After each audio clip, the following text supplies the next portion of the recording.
자, 3.1운동 다시 보자.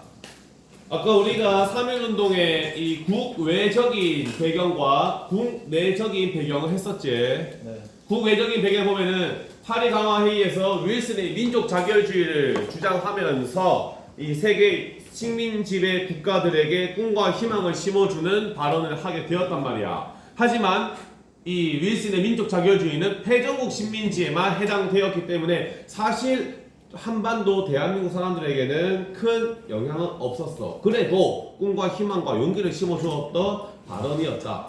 거기에 희망과 용기를 받아서 신한 청년당의 김규식이 파리 강화회의에 찾아가서 일본의 만행을 알리려고 노력하였고, 또 상하이에서 신규식과 신채호가 대동단결 선언을 발표하였고, 만주에서는 후에 대한민국 건국의 기틀을 내는 삼균주의를 발표한 조소왕이 독립선언을 발표하게 되었고, 일본에서는 일본 유학생을 중심으로 해서 28 독립선언이 발표가 되었단 말이야.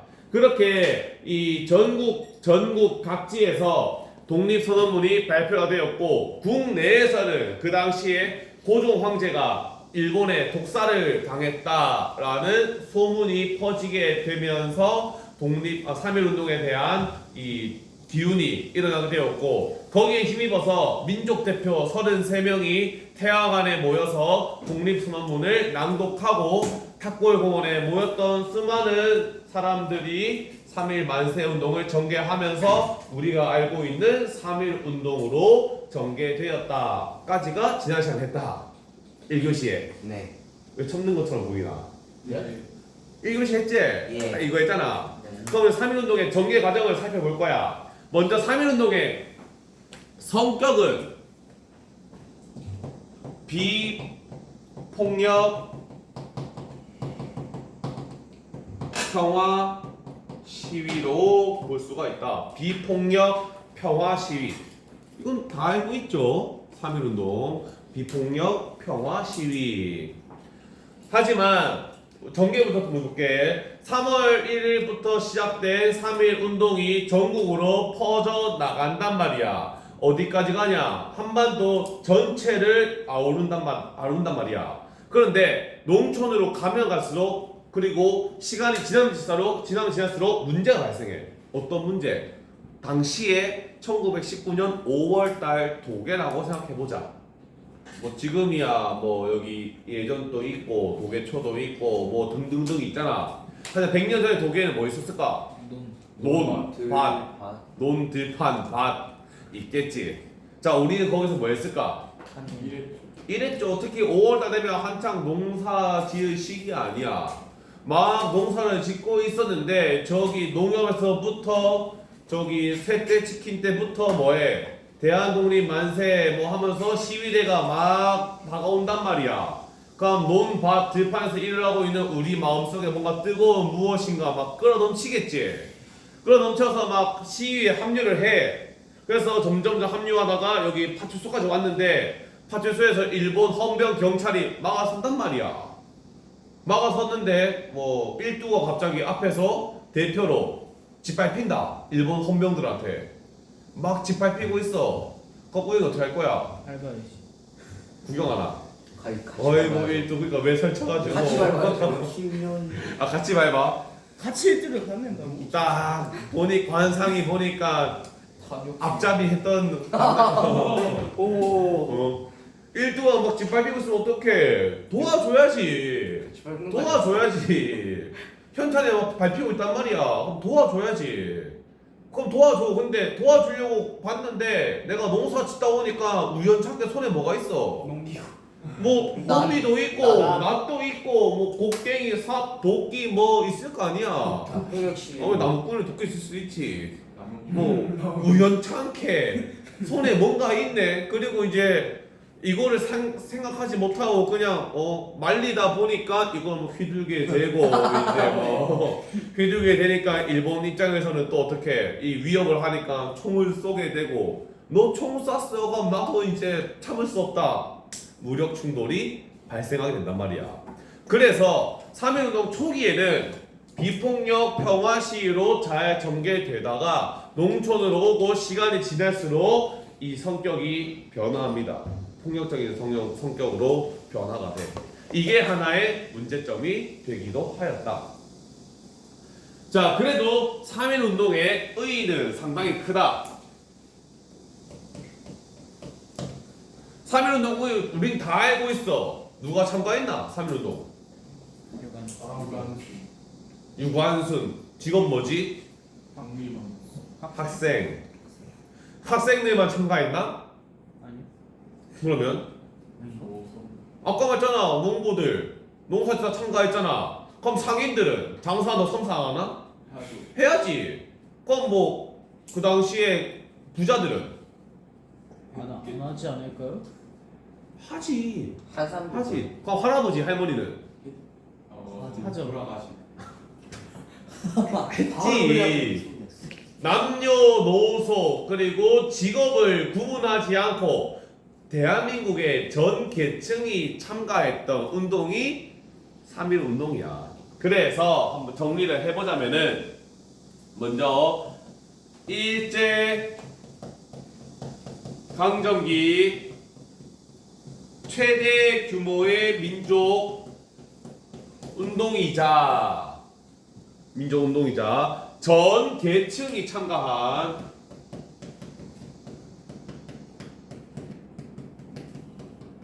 거국적 민족 운동으로 우리는 평가합니다. 할아버지, 할머니, 어린아이들, 뭐 나이 많다, 나이 어리다 참가 안 하고 학생들 공부한다고 참가 안 하고 상인들 뭐 물건 판다고 참가 안 하는 게 아니라 남녀노소를 불구하고 그리고 직업을 떠나서 전부 다 참가했던 거국적인 민족 운동이 3.1 운동이다. 그래서 더 뜻깊은 거야. 그래서 자, 이러한 3.1 운동이 펼쳐지게 되었고 일본은 이 3.1 운동에 대한 보복 활동을 진행해 아마 상당히 많았을 것이라 추정되지만 현재 발견이 되고 알려진 거는 하나가 있습니다. 화성 제암리 학살 사건. 성당에 가서 아 그렇지.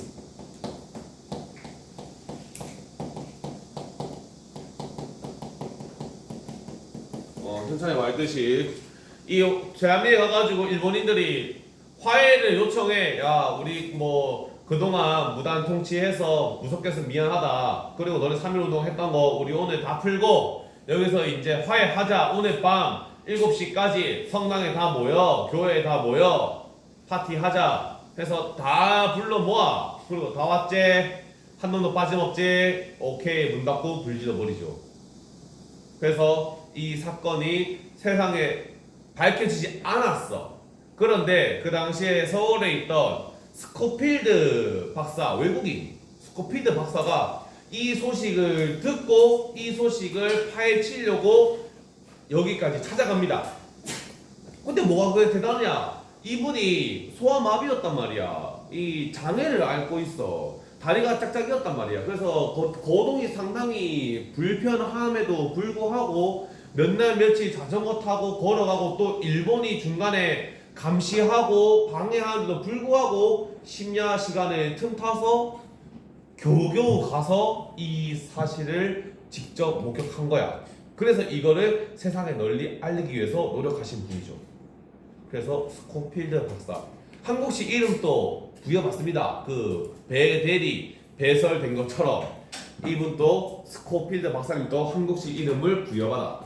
뭘로 부여받을까? 스코필드 한국식. 스코필드. 그 발음 그대로. 스코필. 비슷해. 석고필. 석호필. 아. 석호필 씨로 됩니다. 석호필.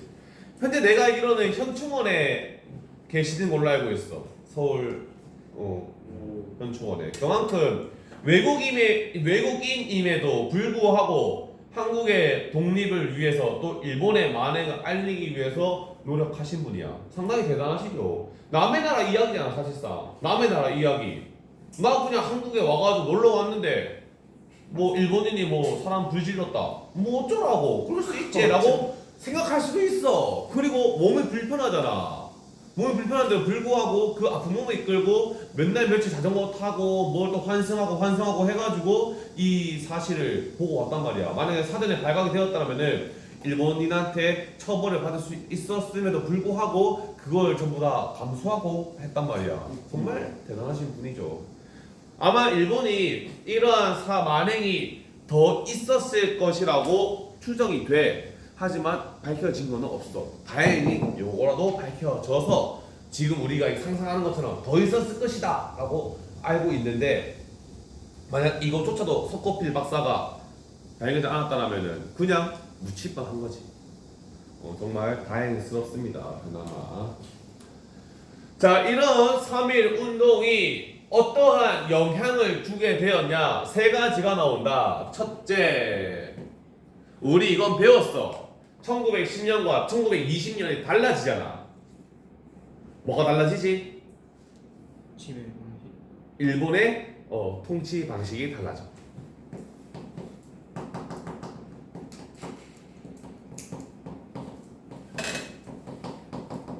일본의 통치 방식이 변화되었죠. 뭐에서 뭐로?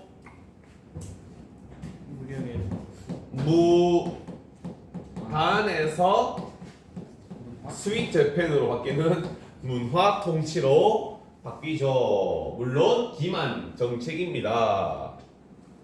두 번째, 자 분명히 처음에 탁불공원에서 시작했을 때는 뭐야? 비폭력 평화 시위였잖아. 하자 농촌으로 오면 올수록 어떻게 됐어?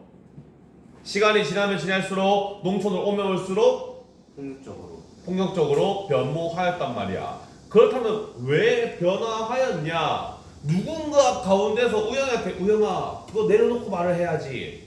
농기구 내려놔. 삽 내려놔. 싸우면 안 돼. 폭력적으로 가야지. 라는 이 중심을 잡아줄 리더가 없었기 때문에 그런 거야. 뭔가 리더가 필요하다. 그리고 독립운동의 방향성을 제시해줄 거대한 단체가 필요하다. 즉 대한민국 임시정부가 수립되게 되는 계기가 된다.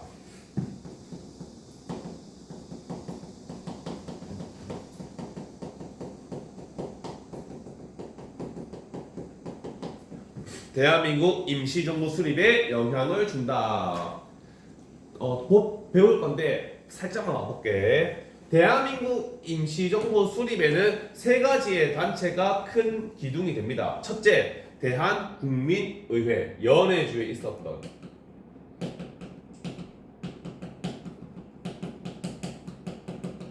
우리 아까 1교시 했잖아. 연해주에 이동휘, 이상설을 전 부통령으로 하는 대한광복회 정부 있었잖아. 그게 바뀌어 이걸로. 이게 한 기둥을 차지합니다. 두 번째, 서울에 있었던 한성 정부, 그리고 상하이에 있었던 상하이 임시정부. 이 세 개의 흩어져 있는 대한민국 임시정부가 하나로 통합된다고. 그게 위치는 어디? 상하이. 정통성은 한성 정부를 계승하였고 위치는 지리적 위치는 상하이 위치한 거야. 그래서 우리가 알고 있는 상하이 임시정부가 수립되게 되는 겁니다. 그렇다고 왜 상하이냐 굳이? 그 중국의 넓은 땅덩어리 중에 왜 하필 상하이냐? 상하이는 아프전쟁 이후에 외국인에게 개방된 조계지야. 조계지. 우리 배웠죠? 1학기 때. 조계지, 원산, 인천 해서 개항한다 외국인한테. 그 조계 설정, 외국인 거주 지역 했었잖아.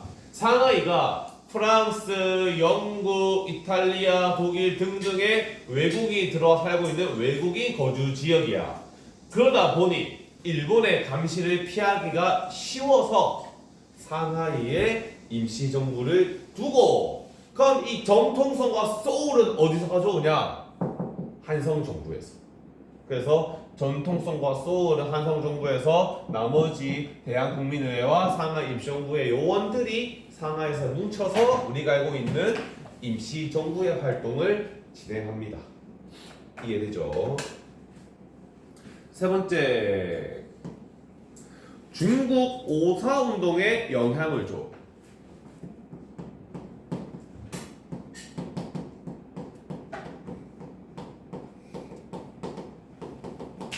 중국의 3.1 운동이라 불리는 중국 5.4 운동에 영향을 줍니다.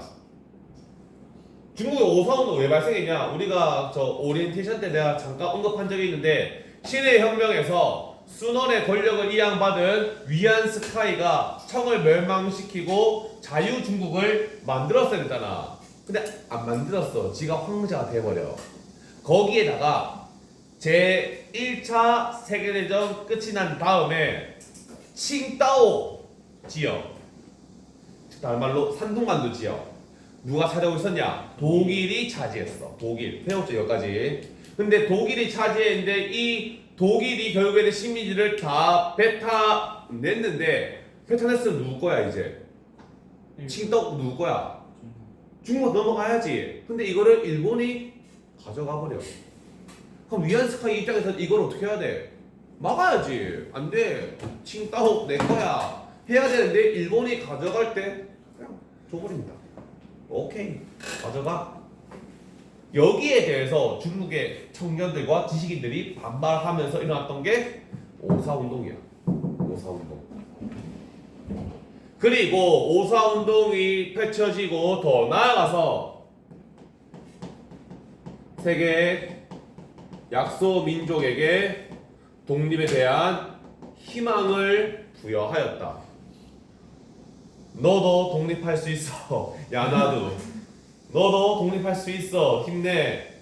그 세계의 독립운동에 대한 희망을 전파하게 되었다. 그게 우리나라 3.1 운동이야. 3.1 운동. 야 나도. 야 나도. 너도 독립운동 할 수 있어. 그런 거죠.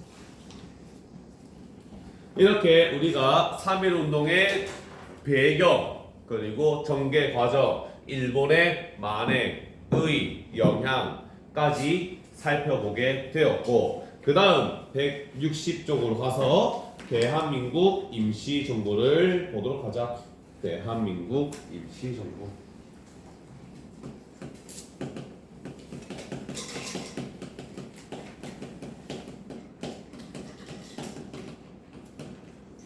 대한민국 임시정부. 뭐 논란이 많죠. 지금 뭐 대한민국 정부가 언제 수립되었냐에 대한 논란이 끊임없이 발휘하고 있는데, 임시정부를 계승했다라고 이승만이 직접 말했어. 이승만이 직접 1948년 7월 17일 날 이승만이 직접 대한민국은 임시정부의 정통성과 법령을 계승해서 건국된다라고 직접 말했단 말이야. 그럼에도 불구하고 자꾸 몇몇 인물들이 자꾸 이제 뭐 이렇게 하고 있는데 안타까울 뿐입니다. 안타까울 뿐. 자, 왜? 왜 그러는? 왜 그런지 모르겠어 나도. 자, 아까 말했듯이 연해주의 대한국민의회, 서울의 한성정부, 상하이의 임시정부가 한 군데로 모였단 말이야. 위치는 상하이에, 정신은 한성정부를 계승하여 만들어졌습니다. 그리고 그 해 4월 15일 날 만들어지게 되고, 그리고 임시의정원과 이게 임시의정원에서 이 국무령 이승만을 선출하게 되면서 이승만을 중심으로 대한민국 임시정부가 활동을 하게 돼. 뭐 초대 대통령이라 해야겠죠. 이승만, 미국에서 활동했던 이승만이 초대 대통령이 되어서 활동을 하게 됩니다. 그리고 우리나라 최초의 민주공화제야.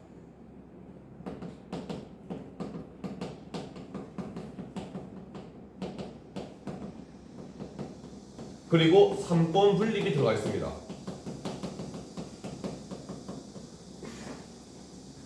이게 왜 중요하냐라고 했을 때 이 당시에 이 대한민국 임시정부를 구성했던 구성원을 보잖아. 그러면은 다 흔히들 말하는 있는 집 자제들이야. 진짜 조선시대 뭐 속된 말로 한따까리 하던 집안의 자제들. 그리고 일제감정기가 맞이했었어도 일본이 함부로 대하지 못하는 그런 집안 사람들 있잖아. 물론 친일로 변모한 사람도 있겠지만 그런 집안의 자녀들이야.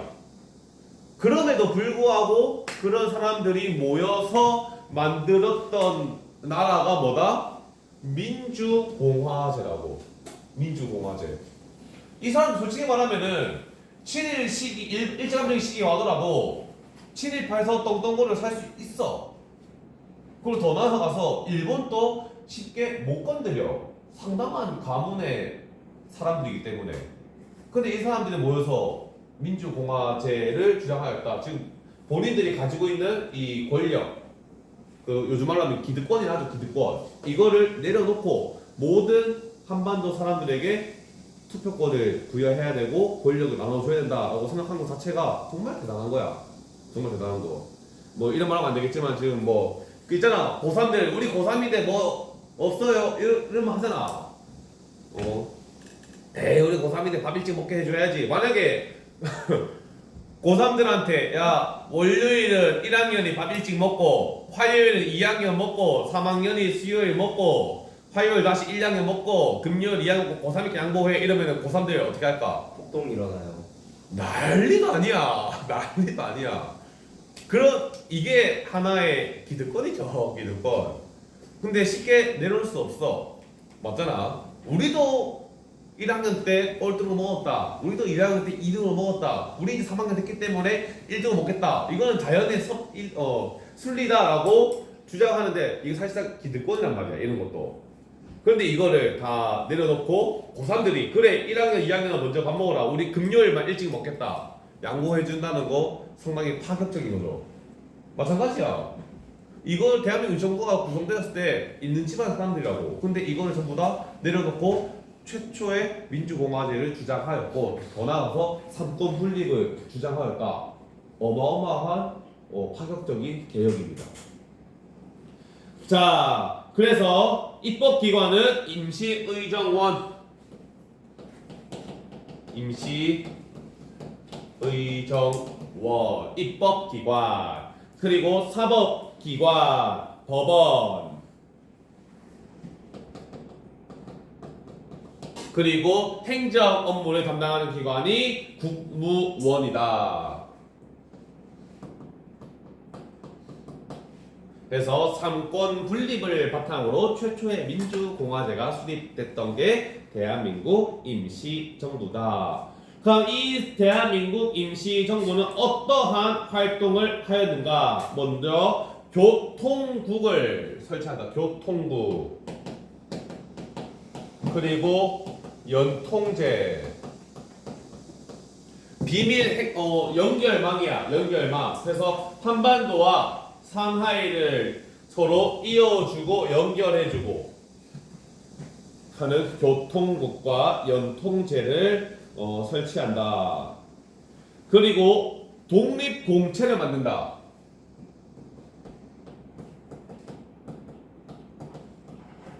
독립공채. 일단 지금 대한민국 임시정부 만들었는데 돈이 없잖아.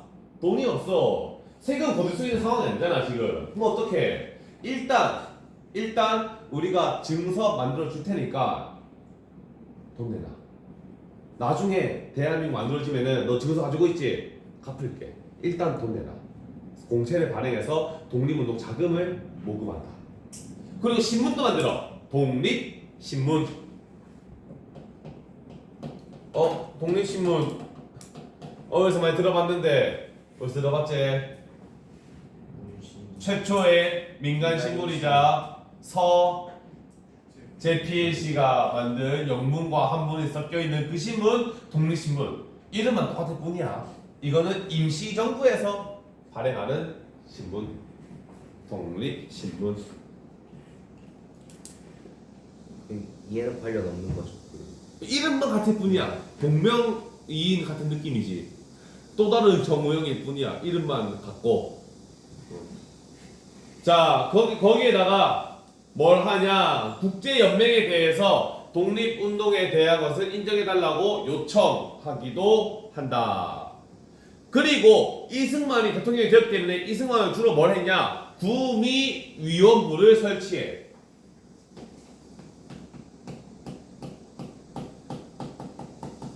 또 우리가 구미라고야 우리 동네 나왔다. 그 구미 아닙니다.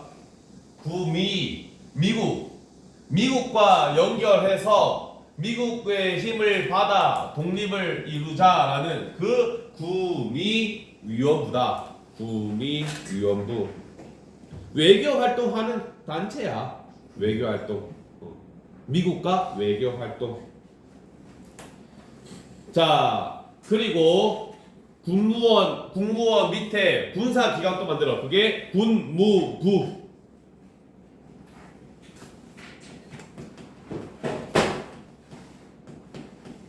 군사기관.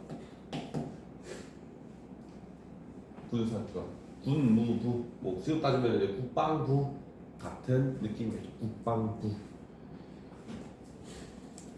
자, 그래서 1920년대 광복군 사령부와 광복군 총령 등을 설치해서 무장 투쟁을 준비하였고, 또 미국에서는 이 전투기를 조종하는 비행사 양성까지 진행하는 정말 하나의 거대한 단체로서 활동을 진행합니다. 그런데 초기에는 교통국, 연통제, 독립공채를 발행하면서 독립운동 자금도 잘 모이고 한반도와 연계가 잘 되었단 말이야. 하지만 점점 일본의 감시가 심해지고 교통국, 연통제가 발각이 되면서 한반도와 연결이 끊겨버려. 더 나아가서 독립운동 자금도 받아들여지기가 어려워져. 모금이 어려워진 상황이 발생해. 그럼 어떻게 돼? 이제 임시정부의 위기가 찾아오게 되죠. 그러한 상황에서 이승만이 뭘 제출하냐? 그 미국한테 위임 청원서를 제출해. 위임 청원서. 대한민국 정부를 이끌어달라라는 내용의 청원서를 제출한단 말이야. 이게 정말 큰 파장을 가지고 와. 지금 대한민국은 일제감정기에 들어와 있는데 이거를 미국한테 맡겼단 말이야. 즉 또 다른 식민 지배를 초래하는 결과를 야기할 수 있기 때문에 여기에 대해서 이승만을 탄핵합니다. 이승만이 그래서 탄핵으로 쫓겨나. 이승만 2번 쫓겨났지. 대한민국 임시정부에서 대통령 하다가 쫓겨나고, 대한민국 대통령 하다가도 쫓겨나고, 그래서 쫓겨나게 되고, 이 위기에 빠진 대한민국 임시정부를 살려보기 위해서 국민대표회의가 열린다.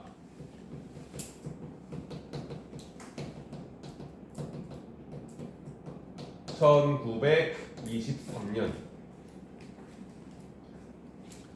대한민국 임시정부를 어떻게 해야 되냐 하면서 개조해서 뜯어 고치자. 개조파. 아니다. 이미 글러 먹었다. 새롭게 만들자. 창조파. 23년이죠. 23년. 그래서 대한민국 임시정부 이거 어떻게 하냐? 지금 이승만이 지금 이따구로 하고 있고 지금 연통제 교통국 막혀가지고 돈도 없고 위기가 왔단 말이야. 어떻게 하냐 이거. 그래서 개조파 말 그대로 리모델링 하자. 리모델링. 다시 뜯어고쳐가지고 다시 이끌어 가보자. 창조파 아니다. 싹 밀어버리고 새롭게 만들자. 창조파. 이거 어디서 봤지? 이 모습 비슷한 거 있었잖아. 1300년, 1390년대쯤 신진사대부들이 급진파 신진사대부, 옹건파 신진사대부 해가지고 옹건파는 뭐야? 고려 놔두고 안에 좀 뜯어 고쳐 쓰자. 급진파 뭐야? 그냥 무너뜨리고 새로 만들자. 그게 똑같은 거야. 대한민국 정부 무너뜨리고 새로 짓자. 아니다. 리모델링 해가지고 재활용하자. 하지만 치열한 의논 끝에 결국에는 수많은 독립운동가들이 대한민국 임시정부를 탈퇴하게 되면서 임시정부의 위상이 땅으로 떨어져. 이 땅으로 꺼졌던 임시정부의 위상을 높게 드높이는 게 김구라는 인물의 활약이야. 김구. 그리고 이 김구라는 인물 밑에서 이봉창과 윤봉길이라는 인물이 한인 애국단이라는 조직을 통해서 의거 활동을 시작하였죠. 특히 이봉창 의사는 실패하게 되었지만 그 윤봉길 의사는 엄청난 성공을 거두면서 임시정부가 다시 한 번 더 부활하게 되는 그 계기가 되게 되는 거야. 그래서 오늘은 이 국민대표회의로 임시정부의 위기가 맞이하게 되었고, 그로부터 이제 이 임시정부를 부활시키기 위해서 김구의 고군분투 스토리가 다음 시간에 하도록 하자. 그래서 오늘은 여기까지 하도록 할게. 아.